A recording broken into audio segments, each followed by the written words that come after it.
The 5-time world champion Vishy Anand is in good spirits as he takes on the 2-time world championship challenger, recently the winner of 2 candidates tournaments, Jan Nepomniachtchi. It's going to be a clash and Nepo opens the game with 1d4.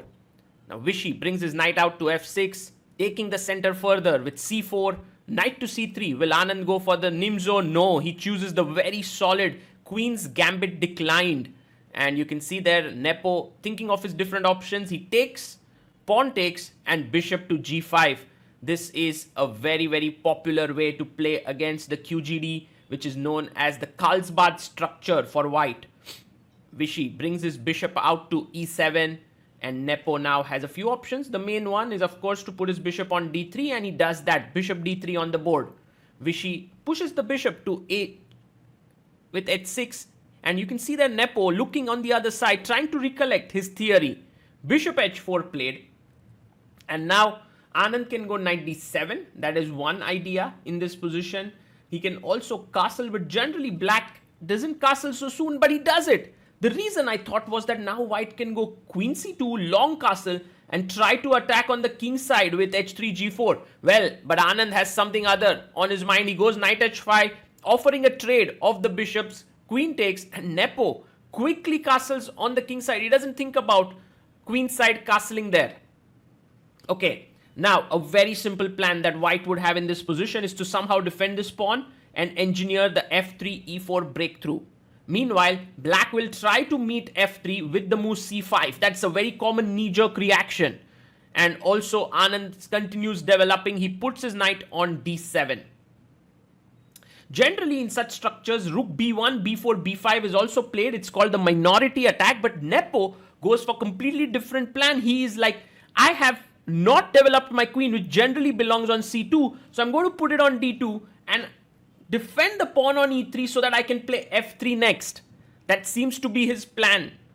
Here, Anand brings back his knight in good position on f6. And one thing you will see in this game quite a lot is how Vishy reshuffles his pieces to their good squares. Nepo goes f3, and his idea is e4. If you go rook e8 trying to attack the e3 pawn, most likely he will play e4.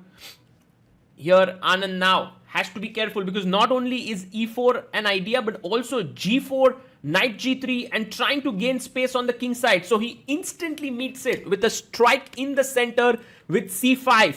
And as we said, c5 is a knee-jerk reaction to the f3 move in such structures. But one thing that is a bit troublesome for Anand is his bishop on c8. It's not developed yet, and the pawn on d5 could become weak. How does Nepo continue here? You can see him thinking, and he is maybe planning. Ooh, he brings his rook. I was wondering if he wants to already start expanding with g4 and start pushing his pawns. He goes rook e1, centralizes his rook, and now Vishy needs to decide what to do next. You can move your knight away to b6. That's one plan. Anand goes rook d8. And interesting move, because with the rook, he's defending his d5 pawn. But then where do you put your knight? He wants to go to f8. Wow. And then move his bishop. That seems like the plan. g4 played, and let's see what Vishy comes up with. Nepo's position does look more flexible, easier to play for the time being. Knight jumps to f8. A good square for the knight, and look at how Nepo brings his knight to g3. But one more thing that the knight on f8 is doing is not just protecting the king, but also going to e6 to hit d4. And there you have, the knight comes to e6. But with that, he's once again shut down this bishop. This knight is actually not helping the bishop's cause in many ways. And now white can actually jump with his knight on f5 and place it there. Yes, he puts his knight on f5 on a very good square, attacking the queen. The queen moves to c7. And now, how does Nepo continue his attack? Because now his pawn is well defended. Also, it's impossible to kick the knight, because then you lose the h6 pawn. So a lot of problems there for Vishy. Bishop b1 played a nice little move. The bishop moves away. Who knows? The queen and bishop can create a battery down this diagonal. For Vishy now, it's also tough to actually figure out what moves need to be played. One of them could be to take on d4, pawn takes, and make use of this f4 square. That could be an idea quite possible, but it opens up the e-file for the rook and the knight, and that's not something that Anand wants to do. You can see Vishy calmly surveying the position and trying to see what are his possible options. Time-wise, Nepo has close to 7 minutes on the clock. What will Vishy do next? And you can already sense from the body language that Nepo is feeling confident here. Vishy is not really feeling completely safe about his position. And this is where experience comes in. Sometimes you can't find moves, and inexperienced players want to lash out. They want to sort of do something in the position. But Vishy has years of experience on his side, and he would like actually to keep improving his position minimally. And one of the things that he must figure out is what to do with this bishop and the rook, and that's the reason why he plays bishop d7. Now this might seem a nothing move for the time being, but on the other hand, it does connect the rooks. Nepo needs to plan how does he attack. He goes king h1, so logical. He plays his rook to g1, pushes his pawn to f4, and then his pawn to g5, and guys, that would be a monstrous attack coming Vishy Anand's way. So Anand plays bishop c6. Once again, this is purely on feel. If you put your bishop here opposite the king, it will come in handy at some point is what Vishy is thinking, because now Nepo can never take on c5. He has to maintain the pawn on d4 so that black cannot push his pawn down the board. But Nepo has no such ideas of taking on c5. He says, I'm anyway planning a kingside attack. He goes h4 there. And now Vishy, another improving move, taking the e-file. So this is again a very calm, cool, collected move. He puts his rook on e8. Now there's no problems on the e7 square, and Anand can already think about taking on d4 and putting his knight on f4. He does that. C takes d4, e takes d4, and now you want to put your piece, one of your pieces on this square. Maybe queen f4 also logical, very interesting, but then the queen is a little misplaced on this square. That's what one gets the feeling. So Anand puts his knight there, which is very, very good. Now the problem is for white that already there are some exchanges happening down the e-file, so you cannot just go g5. Queen h2 played, and Nepo pinned this knight this way. But now Vishy very quickly exchanges a rook. Rook takes, and well, I think it's very likely he'll get his other rook on e8. He's just thinking, just hesitating a bit there. But I think that is the logical move, to bring your other rook to e8. And once the rooks are traded off the board, then Nepo's attack may not really be so threatening, because then you're only left with minor pieces. Now, Jan Nepomniachtchi has a decision. Trade the rooks, give up on the attack, or play rook g1, keeping the rooks but giving Vishy the all-important e-file in the position. Well, he goes rook g1. This is taking a lot of risks, and now Vishy can actually play bishop d7, hit this knight, or even h5, which is a classy move in that position.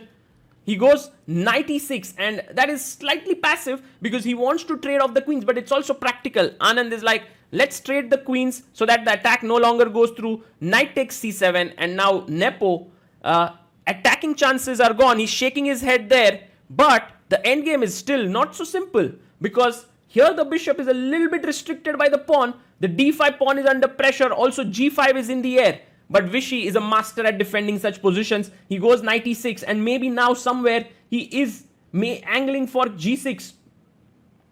Let's see what Nepo does. He goes rook to d1. He defends his pawn here so that the knight can start moving. And Anand brings his king into the game. A very, very useful move. In this game, Vishy has played several such moves where he has just minutely improved his position. Nepo also doing the same, bringing the king up to g3. And now actually g6 could be an idea, because let's say g6, you take the pawn here, king g7, the knight is kind of sidelined there. But Vishy goes knight g8. Very, very interesting. He defends the pawn, wants to kick the knight away, and then maybe bring his knight to e7. That could also be a plan. But Jan Nepomniachtchi there seems to have a plan to clamp down the king side structure, and that happens very often with the move h5. That's exactly what he's done. He's clamped down Vishy's king side position. Knight comes back to f6. He didn't actually trade the knights with knight e7. He comes back to f6. Now bishop comes to c2. And maybe the bishop wants to pop out on b3. Anand goes rook to c8. And Nepo does put his bishop on b3, attacking the d5 pawn. It's attacked twice already. And if one more piece comes here, it will be attacked thrice. So Anand goes back to d8. Knight e3 has come in the position. Vishy says it's time to get some space back. He plays his pawn up to g6. And with this, if Nepo doesn't do anything, then he's losing a pawn on h5. So he has to make a move. But what exactly is it? He takes, pawn takes, and Anand has reclaimed some of his space. Next, he can bring his king up. Also g5 to clamp down on the f4 square, and h5 to create a passer. So these are some of the ideas that Vishy is playing with. Nepo now goes f4. He's still trying to push here. He's still trying to fight for an advantage. But I think a move like g5 would be very strong. But Anand makes an error. He goes king g7 and f5 played, attacking the knight on e6. Vishy goes knight to g5 and now takes the pawn on g6. Believe it or not, this king is in some trouble because the knight is jumping here. The bishop is coming back with a check. And you have to be careful. He takes king takes g6, bishop c2 check. You would love to bring your knight in here. But no, Vishy actually goes king f7 back. He doesn't want to trade those knights. And now Nepo goes knight f5. Look at this. White's position suddenly starting to get better. Amazing knight attacking h6 pawn. You could play h5 here. But no, he goes here, rook h8, rook e1. The rook now threatens to enter with rook e7. So many problems in this position. How is Vishy going to come out of this situation? He goes h5, but it's a mistake. The beautiful move now is rook e5 with the idea of knight d6 and winning this knight here. It's not an easy move to find, but can Nepo play it? No, he takes on h5 and the position is back to equal. Vishy is now okay, but he was in big trouble. And you can see there, he's a bit nervous, he's a bit tensed. Nepo, as always, plays fast, he looks confident. Knight takes h5, king comes up to g4, attacking both the knights. Knight comes to e6. Vishy is now wanting to give the check with his other knight. And what does Nepo do next now? His king could also come under some pressure. The only problem that black faces is his bishop is so passive. It's doing absolutely nothing. Now a check to the king. And Vishy can move his king to e7. He has to, otherwise he might lose this knight. Okay, he can also go to f6. Where is he planning to go? Also, Nepo really would like to sort of fight for the advantage and not accept that this position is equal and drawish. King e7, but there's nothing much to play for. He goes bishop f5 and he attacks the pinned piece here. But now Vishy can actually bring his knight back, defend it, and also attack the bishop. That's what he does. So now Anand's position, very solid. The knight is hanging on d6, so he's threatening to take it. Clearly, the knight doesn't have too many squares to go to. So he goes knight to b5. And now, what does Anand do? One plan is to take. King takes and then rook f8 check, kicking the king away, and then black is out of the woods. So he takes, king takes, and plays check. Nepo should be very careful. He should move his king back to g4 where it will have a lot of space. Don't go to e5. It looks good. No, he goes there. But now the king is trapped. You can see the knight can jump here. You can see Vishy is absolutely ready with his move knight f4. Knight g6 is a mate. Knight d3 is a mate. And look at Nepo there. He is talking to himself. He's so upset. And he instantly shoots out his move knight to d5 and smiles there because he is so unhappy there with what he has done. His position was completely fine, but he had to give up a piece in order to save his king from getting checkmated. Now rook g1. He's trying to play fast, but his position looks bad. Will Vishy manage to win this? The only problem that one can feel in this position is the number of pawns are less. White king is active. White knight is attacking here and white rook is ready to enter. So still, practically, there are some things to be done. a6 played by Anand. He brings his knight to d6. Also, Yan is making his moves pretty quickly and he's putting a lot of pressure on Vishy. You can see Vishy's hand shaking a bit there. King d7, rook to g7 check. King comes up to c6. And he goes back to g3. one important line that should be mentioned is knight takes b7 is met with knight d3 mate, because now the bishop is defended. So that's the reason why he goes to g3. Anand quickly chops off the pawn. Pawn comes to b3. And now bishop b1 played. Rook to c3 check. King b6 played by Vishy. 2 pawns each aside. But Anand has an extra piece. Now a check on c8. And Vishy goes king to a5. He's slowly figuring out the plan here, which is to move his king to b4, win the pawn, and then start chugging these pawns down the board. Knight d6, pawn to b5. You can see there Vishy also gaining in confidence there that he's going to convert this position.